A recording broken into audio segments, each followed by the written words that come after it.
Now the Lord was gracious to Sarah as he had said, and the Lord did for Sarah what he had promised. Sarah became pregnant and bore a son to Abraham in his old age, at the very time God had promised him. Abraham gave the name Isaac to the son Sarah bore him. When his son Isaac was 8 days old, Abraham circumcised him, as God commanded him. Abraham was 100 years old when his son Isaac was born to him. Sarah said, God has brought me laughter, and everyone who hears about this will laugh with me. And she added, who would have said to Abraham that Sarah would nurse children? Yet I have borne him a son in his old age.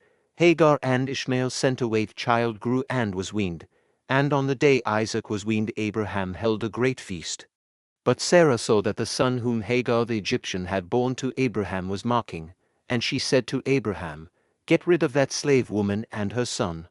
For that woman's son will never share in the inheritance with my son Isaac. The matter distressed Abraham greatly because it concerned his son. But God said to him, do not be so distressed about the boy and your slave woman.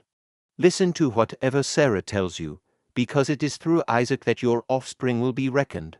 I will make the son of the slave into a nation also, because he is your offspring. Early the next morning Abraham took some food and a skin of water and gave them to Hagar. He set them on her shoulders and then sent her off with the boy. She went on her way and wandered in the desert of Beersheba. When the water in the skin was gone, she put the boy under one of the bushes. Then she went off and sat down about a bowshot away, for she thought, I cannot watch the boy die. And as she sat there, she began to sob. God heard the boy crying. And the angel of God called to Hagar from heaven and said to her, what is the matter, Hagar? Do not be afraid, God has heard the boy crying as he lies there. Lift the boy up and take him by the hand, for I will make him into a great nation. Then God opened her eyes and she saw a well of water. So she went and filled the skin with water and gave the boy a drink. God was with the boy as he grew up. He lived in the desert and became an archer while he was living in the desert of Paran.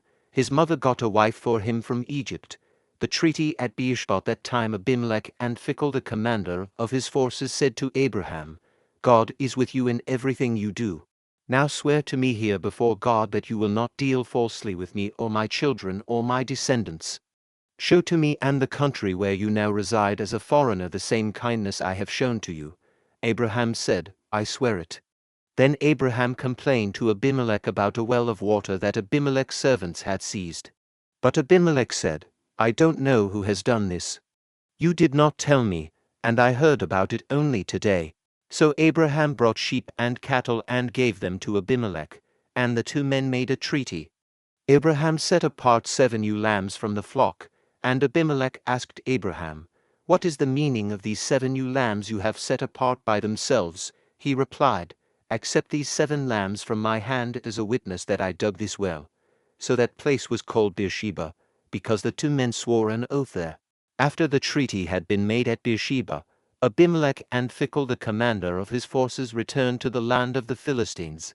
Abraham planted a tamarisk tree in Beersheba, and there he called on the name of the Lord, the eternal God. And Abraham stayed in the land of the Philistines for a long time.